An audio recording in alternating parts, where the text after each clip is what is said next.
Hi everyone! Today I've got something very cool and pretty special to show you. And yeah, I know I am guilty of saying this in pretty much every video I make, but I truly mean it every time. I just want to take a moment to say that I am so grateful for all the opportunities I get to try out so many amazing guitars and other guitar gear. I enjoy every moment of it, and I'm truly excited to share all my experiences with you, because I know not everybody has access to all these kinds of stuff. So let me introduce you to the star of today's video, which is this Maton MS500 HC. But before we dive into this specific model, let's talk a bit about the Maton as a brand, which I suppose not everyone is familiar with. The history of Maton guitars started all the way back in 1946, when it was founded in Australia by Bill May and his brother Reg, who made up the company's name by combining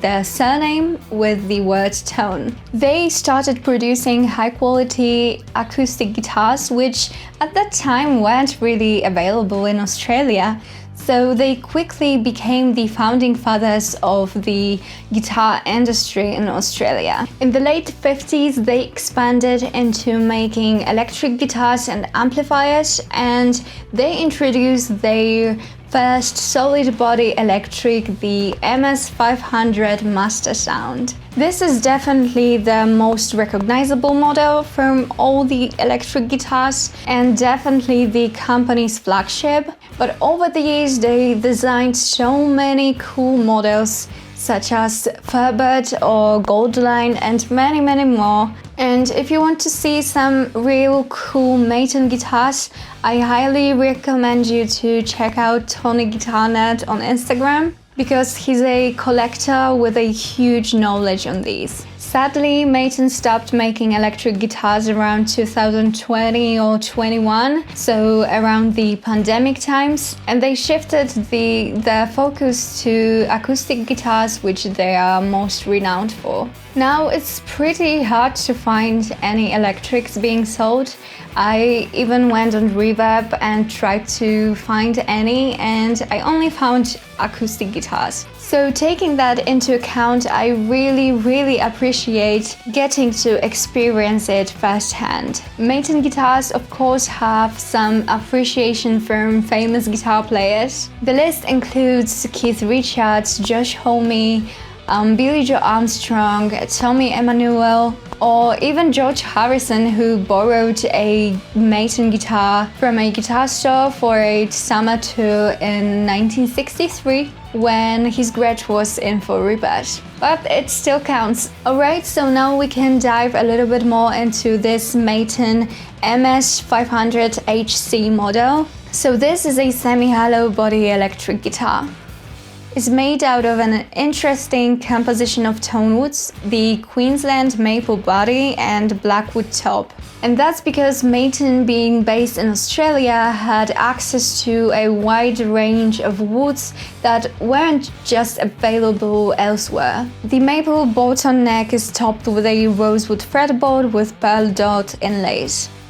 The neck finish is super nice. It's glossy, but not too much. It's the perfect in-between of satin and gloss finish. The scale is 24.5 inches, so a bit shorter than Gibson's. The pickups are Maton's own design, a coil-tapped MVH2 in the bridge and the MVS1 in the neck. I'd say the bridge pickup is something pretty close to a mini humbucker, while the neck pickup is like a single coil or a P90. The controls are pretty interesting. We have a master volume and master tone. This is like a standard control setup.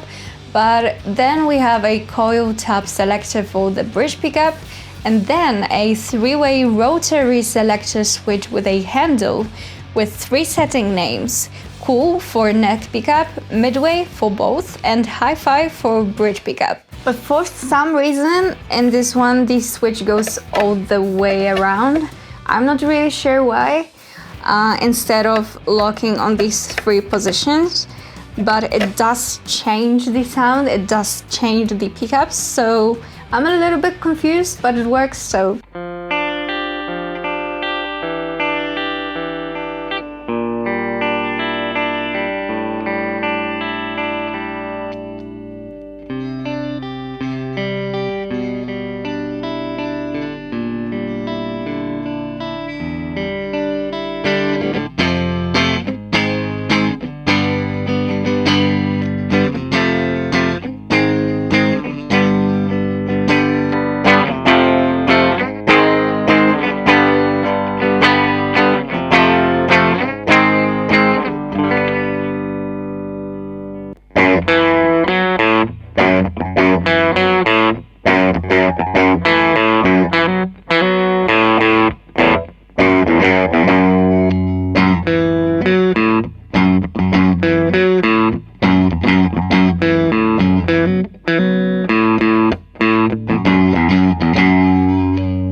this guitar has a super cool vintage vibe. It kind of reminds me of old Japanese guitars like Teisco, but built with a way better precision and quality. It's got an interesting shape, cool pickguard, interesting sounding and looking pickups, and funky switching system, not mentioning the unusual choices of woods. For me, this guitar kind of feels like a combination of different guitar worlds. It has some features that in some way remind me of Gibsons and Fenders, different ones of course, but at the same time has that cool, unique retro vibe that the old Japanese guitars have, and all that while maintaining exceptional quality of production and materials, which remind me of boutique level made instruments. And while having all these different features reminding me of different guitar worlds, different guitar models that I've tried and I like, in all honesty, this is one of the best guitar I've ever played in almost all aspects. And I really didn't expect to say that at all, even though I've always wanted to try that guitar. So right now I'm a little bit torn because I don't really have a budget that I plan to spend on a new guitar, but this is certainly something that it could be like the only time that I'm getting to play this kind of guitar, a Maton electric, and I'm torn because I have some money that I could potentially spend on a new guitar, and I'm just wondering if parting our ways will mean that I will regret it later, possibly. So anyways, let me know if this one should be a keeper, but I think when I be uploading this video, I already know if this is a keeper or not. But anyways, just let me know in the comment. Let me know if you enjoyed it, and also if you enjoyed this video, remember to hit thumbs up, to subscribe to my channel and ring the bell to be notified when I post new videos, and also follow me on Instagram for some more guitar content and updates on what amazing guitars I have to show you. See you next time, bye!